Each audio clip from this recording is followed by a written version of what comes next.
A block has dimensions 1 centimetre 2 centimetre and 3 centimetre.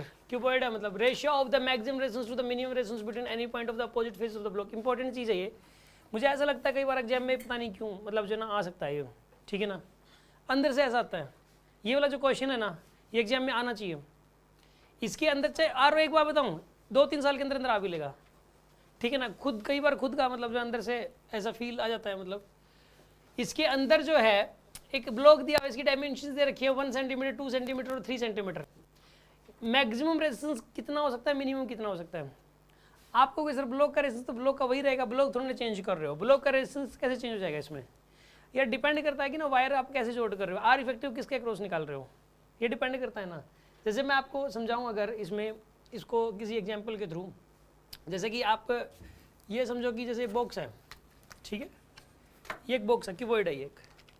Cuboid में ये एक ही मटेरियल की बनी हुई है, कॉपर की बनी हुई है। इसके आर बहुत सारे हो सकते हैं।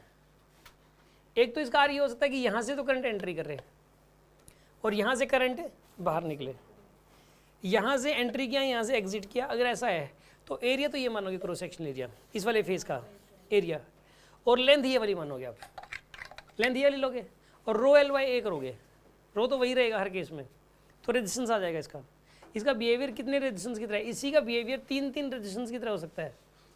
एक ऐसा करो, करंट को यहाँ से एंट्री करवाओ और यहाँ से बाहर निकलेगा, तो इसका बिहेवियर एक अलग रेजिस्टेंस की तरह होगा। उस केस में एरिया तो आपको ये लेना है और लेंथ ये वाली लेनी है। एक ऐसा हो सकता है कि आपने करंट यहाँ से एंट्री करवाया और यहाँ से एग्जिट हो गया, तो एरिया तो ये लोगे आप और लेंथ ये वाली लोगे। तो अगर क्यूब हो, क्यूब के केस में तो कैसी मर्जी ले लो, उसका रेजिस्टेंस उतना ही रहेगा। किसी फेज से एंट्री करवा दो, किसी से एग्जिट करवा दो, क्योंकि एरिया हर केस में वही आएगा, लेंथ उस केस में वही आएगी। लेकिन क्यूबॉइड के केस में फ़र्क पड़ जाता है। क्यूबॉइड के केस में डिपेंड करता है कि एंट्री कहाँ से करवा रहे हो, एग्जिट कहाँ से करवा रहे हो, मतलब इस पर डिपेंड करता है। इसमें जो है ना, इसके अंदर आप एक काम करो, इसके अंदर लेंथ ज़्यादा से ज़्यादा होनी चाहिए। फॉर्मूला क्या होता था ये, R equals to rho L by A. कुछ ऐसा करोगे, लेंथ ज़्यादा से ज़्यादा हो तभी तो रेजिस्टेंस बढ़ेगा, और एरिया कम से कम हो, और एरिया सब कम से कम हो। लेंथ ज़्यादा से ज़्यादा यानी कि इसके अलोंग तो करंट भेजना है, और एरिया 1/2 कर दो आप, एक साइड इंटू दूसरी साइड, उससे एरिया आ जाएगा। तो आर मैक्स जो पॉसिबल होगा इसमें, आर मैक्स हो जाएगा रो, एल की वैल्यू कितनी हो जाएगी यहाँ पे 3, एरिया कितना हो जाएगा 2 हो जाएगा यहाँ पे।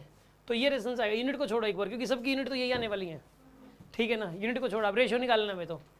अच्छा आर मिन में देखो आप एक काम करो, एरिया को सबसे ज़्यादा करना पड़ेगा, 3/2 कर दो, और लेंथ को सबसे कम करना पड़ेगा, या रो इंटू में 1 डिवाइडेड बाई में 6।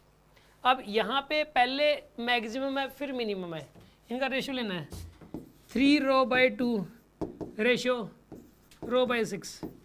कितना आंसर आएगा बताइए इसका, 18 रेशियो 2, 9 रेशियो 1, ये आंसर आएगा 9 रेशियो 1। ये ऑप्शन इज करेक्ट है। हाँ जी, बात समझ में आ गई होगी, कोई डाउट है किसी के मन में?